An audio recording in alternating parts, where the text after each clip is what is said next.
তথ্য ও সম্প্রচার মন্ত্রণালয়ের উপদেষ্টা মাহফুজ আলম বলেছেন, দেশে এখন যুদ্ধ পরিস্থিতি বিরাজ করছে এবং সেই যুদ্ধ অন্য জায়গা থেকে আমাদের উপর চাপিয়ে দেওয়া হয়েছে।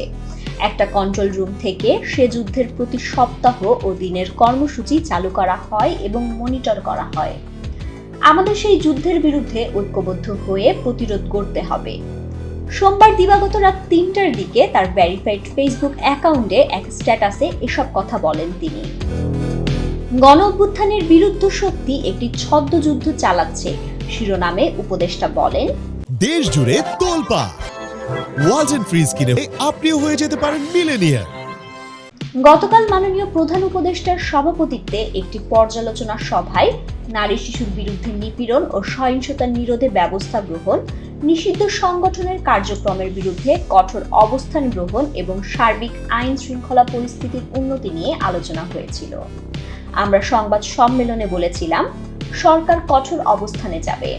গতকাল থেকে আজ পর্যন্ত বিভিন্ন জায়গায় অপরাধীদের গ্রেফতার চলমান এবং বিচারের কাজ দ্রুত ও সুষ্ঠু করার লক্ষ্যেও সরকার তৎপর। তিনি বলেন, ছাত্র যুবকদের জন্য লক্ষাধিক চাকরির ব্যবস্থা এবং তরুণদের জন্য জাতীয় কর্মসূচি গ্রহণের বিষয়ে গতকালের আলোচনায় উত্থাপিত হয়েছে। শীঘ্রই এ বিষয়ে দৃশ্যমান পদক্ষেপ নেওয়া হবে। সরকার জঙ্গিবাদ ও সন্ত্রাসের বিরুদ্ধে জিরো টলারেন্স দেখাবে এবং সে লক্ষ্যে সমন্বিত তৎপরতা ইতিমধ্যে শুরু হয়েছে। দ্রব্যমূল্য নিয়ন্ত্রণ, সন্ত্রাসীদের গ্রেফতার ও বিচার, প্রতিষ্ঠানসমূহকে শক্তিশালী করা, জুলাই শহীদ ও আহতদের জন্য ইতিবাচক উদ্যোগ গ্রহণ করা থেকে শুরু করে বিভিন্ন ইস্যুতে সরকার সক্রিয় ও সফল।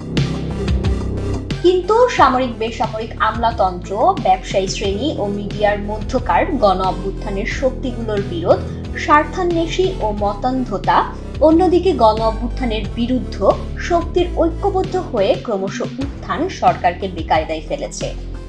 তথ্য ও সম্প্রচার মন্ত্রণালয়ের উপদেষ্টা মাহফুজ আলম আরও বলেন, সরকার যুদ্ধ লড়ছে গণ অভ্যুত্থানে পরাজিত একটি শক্তিশালী দেশি বিদেশি জোটের বিরুদ্ধে। কিন্তু স্বার্থান্বেষী মহল জনগণের মধ্যকার অভ্যুত্থানের ঐক্যকে নস্যাৎ করতে উঠে পড়ে লেগেছে, সফলও হচ্ছে। সেনাবাহিনী, রাজনৈতিক দল ও অভ্যুত্থানের বিভিন্ন শক্তিকে মুখোমুখি না করাই আমাদের জন্য আখেরে ভালো হবে।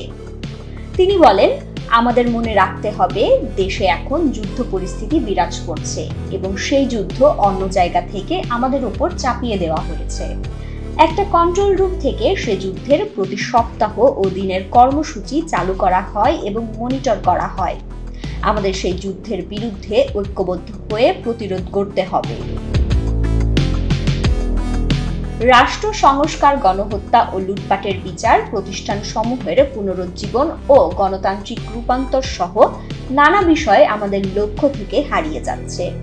এ সরকারের আমলে এ দেশকে গড়ে তোলার সুযোগ ও সক্ষমতা তৈরি হয়েছে বলেই ভিন দেশ থেকে দ্রুততার সঙ্গে সরকার পরিবর্তনের প্রেসক্রিপশন আসছে।